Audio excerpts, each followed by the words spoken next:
Here's the book. It's been on the New York Times bestseller list now for 54 weeks, just looked it up. It's sitting there right next to Michelle Obama's memoir on that list, which is pretty swift company. And I just read it in preparation for this conversation, and well, I'm going to say I recommend it highly. It's truly a remarkable read. There's a lot of insight in the books, and we're going to talk about Dr. Westover, if I may, because Dr. Westover is actually her title, and I know that all of you in the audience will appreciate academic titles. That's her title. But I'm going to now switch to Tara. She has a lot to say about education and about her own upbringing. And so I'm going to section this into two parts, one about yourself and your upbringing, and then we're going to move to education and some of the topics that people in this room are thinking about in terms of their colleges and universities and how they serve students, okay? This is a memoir, so we should talk about memory, right? And at the very outset of the book, in chapter 1, you write, first line of the book, first line of chapter 1, my strongest memory is not a memory. It's something I imagined, then came to remember as if it happened. Can you tell the audience sort of what this strongest memory was? It was my experience when I was 4 and 5 years old of Ruby Ridge, and the way that my family had experienced that siege, which I don't know if any of you are familiar with, but it was sort of a Waco-like thing that happened in Idaho, 1992. And the way my family experienced that, or the way I experienced it, was that this could have been my family. You know, that the federal government had come in and that they were trying to put this family in prison for not sending their kids to school and for being separatists, and that's what we were. So I experienced it, and my dad was very fearful at that time. It was kind of a scary event. So the thing I remembered was I had a memory of it happening to my family. You know, I'd been told what had happened to Vicki Weaver because she had been, of course, I don't know if you know, but she was shot when she opened the door to let her husband in. They had snipers surrounding the cabin, and she had been shot while holding her baby. And my dad had told us this story, and in my mind, that was our family. And so I grew up kind of imagining that had happened or was going to happen, and it was a really strong memory, this memory of my mother opening the door, but it never happened. It shaped your worldview, right? It was not an experience that happened to you, but it helped set the table for your childhood. This story about the feds and they're surrounding your house at night, and maybe there's a gunshot, and maybe somebody is struck by a gun and falls, right? Well, it was a strong perspective on what the world was like, what the federal government was like, what my family was like, what our role was, and it was a single narrative. It was the one perspective, and of course, I didn't go to school. I didn't have access to other narratives or other points of view. So that narrative, kind of my dad's narrative of that incident, was essentially the only narrative I had. And so my perspective on the federal government, on society at large, on my family and our role in all of those things was pretty much unchanged for a very long time. And that memory stayed with me. I mean, I was in college. I kind of wandered my way into this university when I was 17. I told them I'd been homeschooled, which was a bit of a stretch, but you guys will buy anything if it's on the application.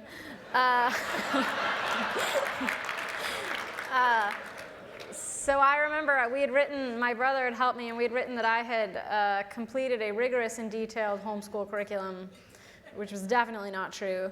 And then I was in this university, and I was taking a psych class, you know, Psychology 101, and they were talking about paranoia. And a student asked the professor, what role do you think paranoia might have played in conflicts with the federal government like Waco and Ruby Ridge? And I'd never heard the phrase Ruby Ridge that I remembered, but it just lodged in there, and I thought, I think I know what that is. And I went. It was an aha moment. It was an aha moment, and I went to the computer lab, and I remember I plugged it into the Google, and then it was the first time I got another view of it, another way of seeing that, a different narrative, a different way of looking at what had happened that was not wildly different from the one I'd been given, but significantly different. So there are many powerful characters in your book. Your dad, who we just talked about, your mom, you, some of your siblings. One of the characters that you introduced right away is the Indian princess and Buck's Peak. And it gave me, as I was reading the book, sort of an idyllic sense of this place. And I wonder if you could just briefly sketch for our audience what Buck's Peak meant to you growing up. Buck's Peak was a mountain I grew up on. The Indian princess is this lovely story that my dad told me when I was little. He would say, every spring when the snow melted off the face of the mountain, he said there'd be a period where you looked at the mountain from the right angle and you'd see the body of an Indian princess on the mountain face, and she was always looking south, watching for the buffalo to return to the valley. And that he said the nomadic, Native Americans from hundreds of years ago, that they'd watched for that sign, for her appearance, as a sign that winter was over and the mountain was thawing and it was time to come home. So I think when I was a kid, that was, it was a narrative of belonging. It was a sense of return. I was supposed to be there. My family was supposed to be there. The mountain felt permanent. My family felt very permanent. And then I went to university and I started to change. And suddenly my family I was moving a little bit more towards the mainstream. And when I say a little, I mean very little for the first couple of years. And then my family were actually becoming more extreme. And so there were kind of two worlds there. And the power of the princess, of that mountain and that life, was incredible. And how enticing it was and how difficult it felt to have any distance from it at all. She had a powerful pull on you. I mean, she's a symbol, I guess. I mean, the mountain it's a life. It's my whole family. It's my whole upbringing. And I think education, it did this to me, but I think it does this for a lot of people. It asks you to change, I think. I think of education as being primarily about getting access to other points of view, hopefully many other points of view. And not in the sense of finding the right one, this is the right narrative, this is the correct history, but in getting access to more. And then once you have the 10 or the 12, you sit them side by side and you decide what makes sense to you. And that is, I think, as close as any of us get really to making our own minds. And that was something I didn't have as a child. I just had the one perspective, and then I went out into the world and I had access to all these points of view, and that allowed me to change. But change is expensive sometimes, and not just financially. I think there's often a cost for real change, and I don't think I'm the only student who ends up suspended between two worlds in that way. I think that probably happens on some scale to almost everyone, if it's a real education. So before we leave the subject of your early childhood, I think it's important to point out that the book deals at great length about some of the trauma that you witnessed and experienced. This trauma is really grippingly told. There are people who suffer severe burns. There are awful car crashes, not one, but two. We weren't super into safety. Yeah. We weren't so great with that. The junkyard is a menacing place. I wonder if you could just quickly sketch for our audience here a scene of trauma from, say, the junkyard, to give them a sense of like where you're coming from and what your life was like back then. Just one. Really, a particular one. I guess the one, narcissistically, the one that comes to my mind is the one that happened to me. Yeah. Although actually that's not true. I think probably the most vivid memory I have is when my brother's leg got burned, which is he was removing fuel tanks from cars in the junkyard, and he at some point had spilled some gasoline on his leg, and then he forgot. It's a hot day, and he lit a torch to continue removing the tanks, and of course the spark, my brother Luke, and the spark from that caught onto his jeans, and his whole leg was engulfed in flames. And my parents, they didn't just not believe in education. There's a whole range of things they didn't believe in. So I didn't have a birth certificate, and there's a whole story about that. But another thing they didn't believe in was doctors and hospitals. They just didn't believe in them. And so when my brother's leg was just really badly burned, I mean, he was wearing steel-toed boots. He couldn't get the jeans off. By the time that it did get them off and put out the fire, he was really burned. They didn't believe in medicine, or not in taking him to the doctor. So they treated it at home. My mother treated it with a salve that she made, an herbal salve. And that's probably my most vivid memory, yeah, of an injury. But it's hard for people to understand, I think, that my parents, it's not as though my dad didn't care about his children. There was something else going on, and it wasn't the case that he denied us medical care and then carted himself off to the doctor. Probably the worst injury that happened to anybody in my dad's junkyard happened to my dad, because maybe 10 years later he was removing a fuel tank from a car. We really should stop doing this. And he decided, I don't need to puncture the tank and drain the fuel out before, that's like pansy liberals do that, and I don't need to do that. And so he didn't. He just lit a torch and started removing this tank that is full of gas. And gas is flammable, so it exploded.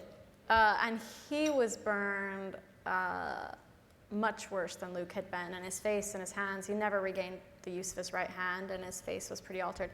And he didn't take himself to the doctor. So it wasn't the case that he didn't care about us. And I think that's what, I think sometimes when we're trying to help students navigate, we forget maybe that no matter how dysfunctional their family lives are, in many cases, the love is real. It's not an absence of love. That's not what's wrong.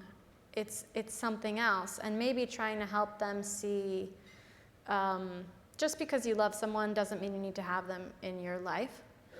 And maybe the best way to have respect for love is to respect its limits, and to respect that just because you love someone doesn't mean you can change them. And at least this is how I found a way to navigate my path. But I don't know as though you're going to have much luck convincing them that the relationships are wholly bad and that there's no value there, because you're probably wrong. They probably aren't wholly bad, and there probably is some value there. And the choice that has to be made is a really difficult one. Talk to me about how you learned to read, because you're such a wonderful writer, and you succeeded to an extraordinary extent in the higher education sphere. And I'm curious, in a family where you were barely homeschooled, how did you learn to read? Reading was important in my family because you had to be able to read the scriptures, so I think that would have happened. My particular case, I was the youngest of 7, so my oldest brother taught me how to read. I'm fairly sure to win a bet with my second oldest brother over how quickly it could be done. So that's all it took? Well, I think when you're the last of 7, you're the only one who can't. You're motivated. Okay. I would say I was motivated. Yeah. There's a wonderful scene in the book. I'm going to talk about college now and how college becomes part of the book. There's a wonderful scene in the book where your brother Tyler nervously makes an announcement. He says, "I'm going to college," he said. "What's college?" I said. Dad interjects, "College is extra school for people too dumb to learn the first time around." And then he adds, "There's 2 kinds of them college professors, those who know they're lying and those who think they're telling the truth." Now, I think this articulates in some ways a worldview that is held by a lot of people in the United States, which is fundamentally suspicion of college. Right. You know, suspicion of the idea of college. And I wondered, did you at all feel this suspicion of college, or and how many people did you know who were suspicious of college? I definitely did. How many I knew, I don't know. I didn't know that many people. Part of being raised and not going to school is I didn't actually know that many people. But yeah, I was deeply, deeply, deeply suspicious of college. Yeah, the way I experienced my brother Tyler going, I thought he had gone over to the Illuminati. I thought he'd crossed over. I was 7. And he did. I was 7, and I experienced that as a pretty intense betrayal, actually, and I noticed he didn't come home much after that. So that was kind of I thought he'd gone off to get brainwashed by these people, whoever they were. And I think that's why I have a lot of sympathy for parents who worry about education becoming propaganda. And I think that I don't think they're wholly wrong. I hope I don't get stoned, but I think that idea I said at the beginning, that I think you go to a university to get access to different points of view, and I think that is so critical to what education is. And the more that we allow ourselves to segregate so that only people of a certain kind can afford an education, or only people with certain types of views that we like are going to be at the university, or the way that we're segregating even politically, where people who think the same things tend to live together in a way that they didn't before, I think is a real problem, because schools are geographically based. They tend to be, the University of Montana will be mostly have a lot more kids from Montana in it. And the more that we segregate so that people who think one way live in one area and go to one school, I think that's a serious problem for education, because fundamentally I do think it's about getting access to different points of view. And it should be the case that your university education is uncomfortable and awkward, and that there are things you learn that you don't like, and that you learn that there are perspectives on the world that you don't like, but you learn how to communicate with them and understand where they come from, and maybe even how to reason with them, and what their value is, even if you don't buy into the whole thing. I think that that's a huge part of what an education is, and you can't have that if everybody's the same. So there's a key point in the book where Tyler comes back into your life, and he says to you, take the ACT. And he says, it's just one lousy test. That's right. And I wonder if you could talk to us a little bit about the importance of the ACT to you, because fundamentally it was your credential. It was the thing that you used to get into college. Yeah, I never had a GED. I still don't have a GED. I got a PhD, but I don't have a GED. Thank you. The state of Idaho had a weird rule that is, you couldn't take the GED until you were the age that you would have graduated from high school plus a year. And I was 16, and apparently there's a way around this. You have to get a waiver or something, but there's no way I would have known about that or did that. So I needed a GED, and I couldn't get one. And the only school I'm aware of that takes kids without a GED is Brigham Young University. They will let you in on nothing. No, they're a good school, but for some reason they will just take your ACT and say, well, we're going to try this. And so if I hadn't scored high enough to get into BYU, I'm really not sure. I would have had to wait 2 years, and that would have been a very long 2 years. You took the test twice, just to be sure. I think I wrote about it twice. I think I took it 4 times. 4 times. Okay. I thought that might get repetitive. If I made everyone take the ACT 4 times who read my book, I'm not sure it would be selling as well. Before we leave this subject, though, it's important to note that there's a lot of people who are very suspicious of standardized tests, who believe that they are an impediment to disadvantaged students, that they're a barrier. They probably are. Yeah? That probably helps some and really hurt others, I mean, it's a specific skill set that some people have and some people don't, and I'm not sure it translates to intelligence. My brother Richard, and I'm not a modest person, so when I say this, you should believe me, I'm super not a modest person. I think he's smarter than me. I think he's a lot smarter than me. Did not do as well as me on that test. Didn't do as well as I did. And that is not a measure of intelligence. That wasn't what it was measuring. I think his mind does not conform to anything that I've ever witnessed, and it's part of his genius, but that's never going to be picked up on a test. And I think if he'd gone to a school and he'd had some help, he would have, it would have reflected some. But with his background, no, I think that test obscured him rather than identified him. So you show up at BYU. What was it like when you first arrived? It's like touching down on another planet. I've been raised in there's Mormonism, and then there's how I was raised. So I went to this like very pious school with all of these people who, men and women are separated, and women wear modest clothing, and everyone goes to church. And I just thought they were a bunch of infidels because they did all this stuff that I had been raised to think was really terrible. Like wear capris.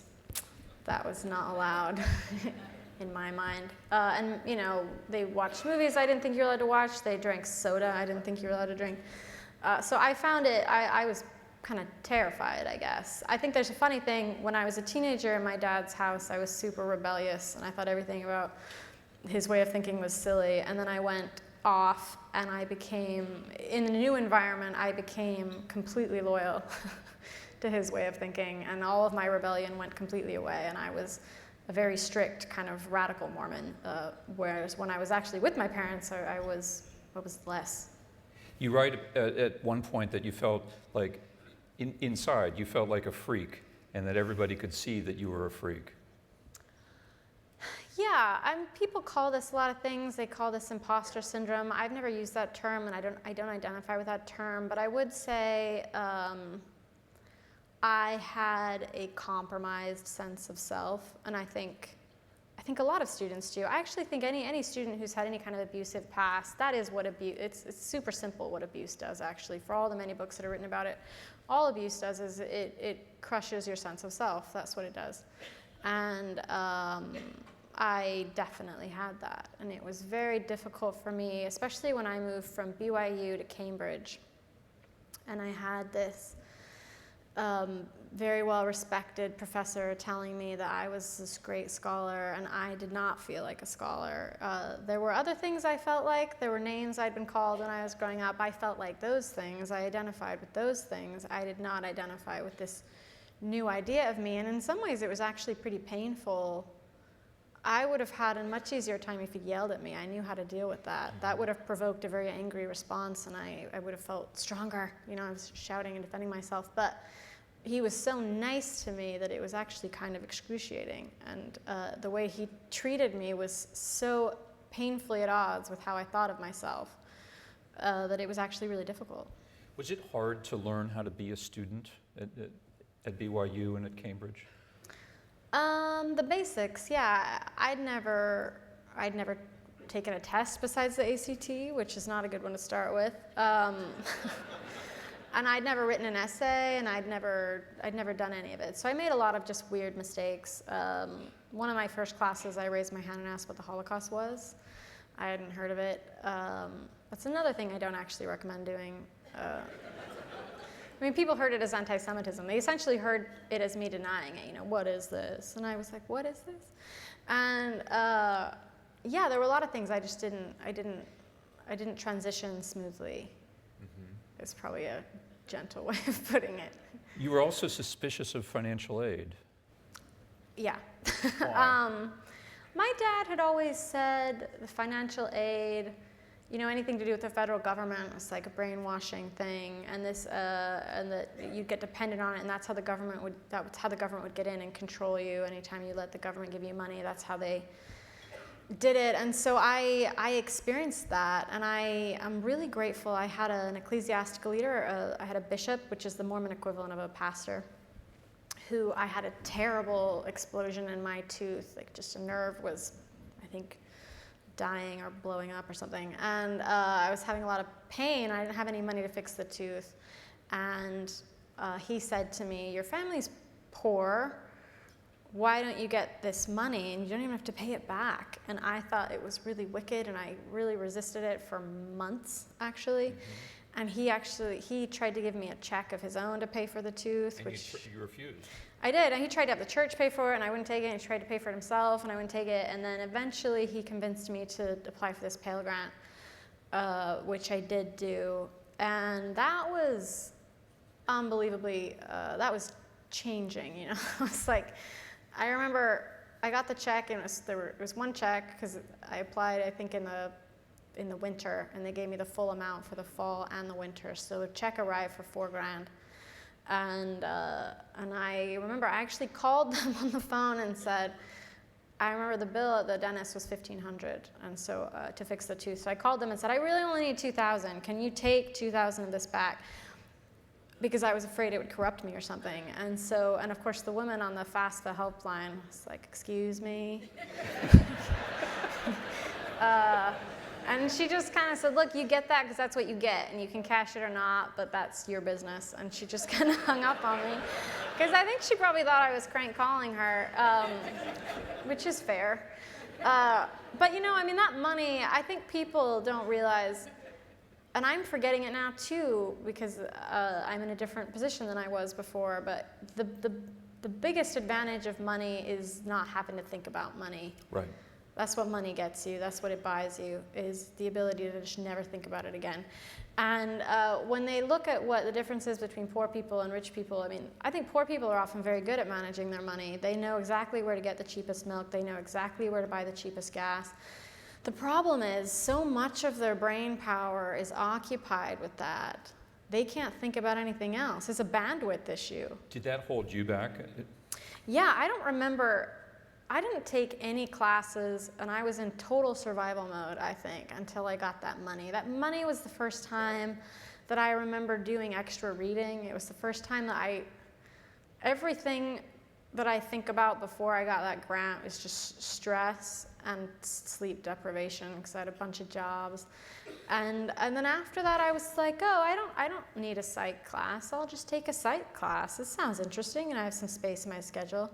And I took a number of classes I did not need that ended up being, I mean, that psychology class was a wonderful gift to me because I took Psych 101 and I learned about things like bipolar disorder.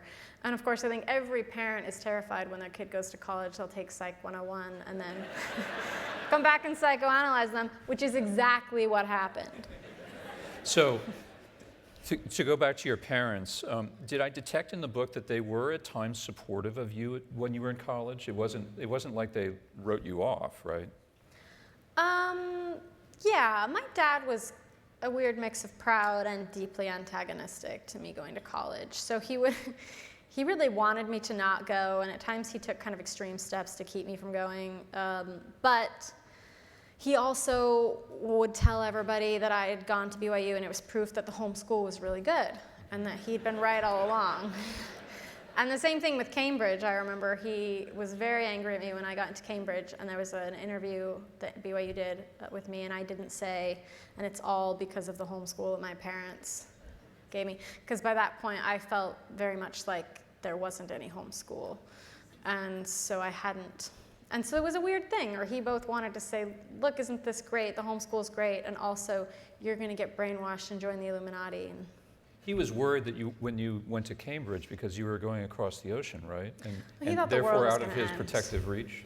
Yeah, he always thought the world was going to end kind of any day, and so he had stored up all this fuel and food. He had a 10-year supply of food he was working on, and he wanted to be able to go gather up his kids when the end came and make them safe. And if I crossed the ocean, he couldn't get to me. So by the end of the book, we learn from you that your journey of education has a lot to do with your sense of self. And I know you've touched on this already about what you think education is, but what does being educated mean to you? You know, because I think that's slightly different, right? You want to start with a little question? What is being educated? I guess it's a fair question. I didn't name the book. I titled it Educated, so it seems reasonable. You know, I picked that title because I wanted it to be provocative, and I wanted to tell a story that was about education in a fuller sense. I think it seems to me that our economic and political system is going through some things. I don't know if y'all noticed. And it seems to me that we are tasking the education system with solving a lot of problems that actually have nothing to do with education. They're social problems, they're political problems. And I worry, I suppose, that the more we try to make the education system solve problems that are not educational in nature but are social and political, that the more that we risk making education into something that isn't education at all but is a little bit closer to job training. And we do that out of a desire to be helpful because we know that kids are going to be graduating from college and going into an incredibly competitive economy that is shifting in dramatic, convulsive ways, and we want to prepare them. But I worry sometimes that in doing that, in allowing education to shift away from the making of an individual to the making of a career, that we do start to think of human beings as workers a little bit, and we take out the things in a person's education that are meant to make them of use to themselves, and what we leave in are the things that make them of use to employers. And I wanted to tell a story about education, not that said this is what education is and this is what it isn't, because I have no idea, but that said, like, education isn't necessarily just about making money. It's also about making a life and making a person. And I'm grateful for all the skills that I was given in the course of my education. They did make me more employable, probably if I ever get a job, I'll tell you. But what they really did is they made me a different person. You know, that old idea from John Dewey, that education is to give a child command of themselves and to give you a perspective. I talk a lot about perspective, that it gives you the ability to look at your life from another perspective and to see that the life you're living is maybe just one of many possible lives, and you can make decisions, big meaningful ones, about the relationships you want to have with your parents and the relationships with your siblings, and what's acceptable to you about the life you have and what isn't acceptable, what do you want to preserve, what do you want to change.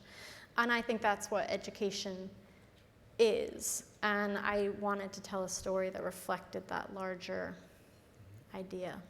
Did. And so here we are, we're in a room full of college and university leaders, and we can't pass up the opportunity to give them a little bit of advice if you have any.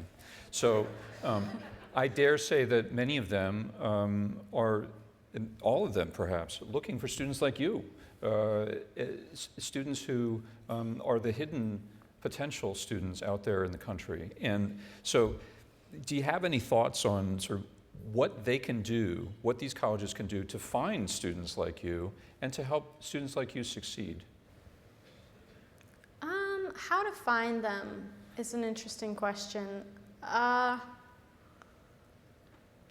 think my impression is that we know an awful lot about what people need in order to do well, but we just don't always act on it. And another thing I wanted to do with telling the story is to say, people have an inner life that is often very different from their outer life, and some students that look like they need help don't, and some that do look like, and some, you know, some people who look like they need help maybe don't, and some people who don't look like they need help maybe really do.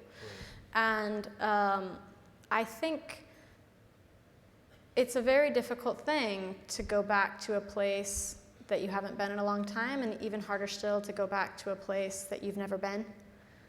And if you've never been a student who has struggled financially, or never had anyone in your family, never met anyone in your family who's gone to college, if you don't have that experience to draw on, it is worth spending some time with people like that, and maybe not even one-on-one, but in those places, because it is, college looks like a very different thing from where I'm from in Idaho than it does here. It feels different. People talk about it in a different way.